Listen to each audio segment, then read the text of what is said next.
এক আজব ঘটনাৰ সংঘটিত হৈছে যেটো ঘটনাৰ শুনিলে হয়তো আপোনালোকে বিশ্বাস নকৰিব চকুৰে দেখিলেও যেন বিশ্বাস নকৰিব আপুনি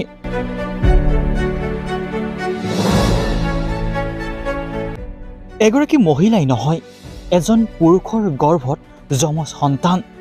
শুনি হয়তো আপুনিও আচৰিত হৈছে কিন্তু এই এক সত্য খবৰ স্ক্ৰীনত দেখাৰ এই ভিডিঅ'টোলৈ ভালদৰে মন কৰক এইজন হৈছে চীন দেশৰ এজন ব্যক্তি নাম ৱাং হুং এই ব্যক্তিজনৰ গৰ্ভত এতিয়া যমজ সন্তান থিতাপি লৈছে এই ঘটনাটো এতিয়া কেন্দ্ৰ কৰি সমগ্ৰ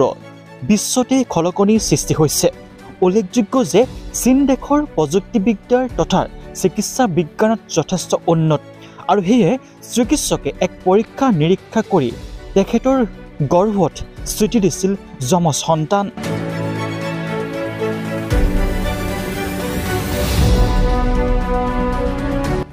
সম্পূৰ্ণ 9 মাহ 10 দিনৰ অপেক্ষাৰ অন্তত অৱশেষত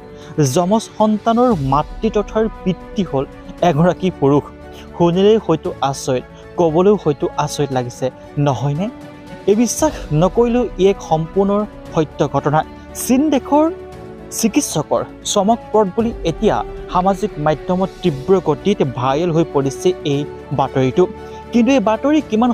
সত্যতা আছে ভাৰতৰ সংবাদ মাধ্যমে এতিয়ালৈকে তথ্য পোৱা নাই কিন্তু বহু সামাজিক মাধ্যমত চীন দেশৰ এয়া চিকিৎসা বিজ্ঞানৰ চমক বুলি ভাবিয়ে বিভিন্ন ধৰণৰ সামাজিক মাধ্যমত ভিডিঅ' ভাইৰেল হৈ পৰিছে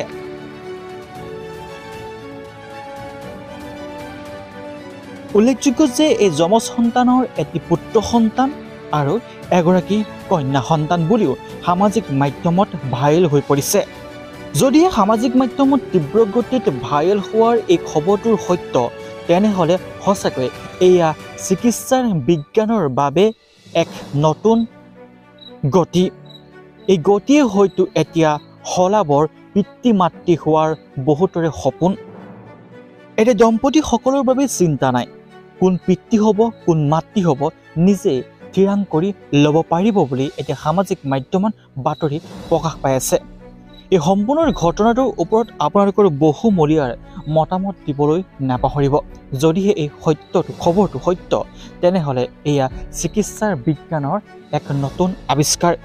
যিমান পাৰে সিমান এই ভিডিঅ'টো শ্বেয়াৰ কৰক আৰু আপোনালোকৰ বহুমূলীয়াৰ মতামতসমূহ দিবলৈ নাপাহৰিব ভিডিঅ'টো শেষলৈকে চোৱাৰ বাবে সকলোকে ধন্যবাদ জনাইছোঁ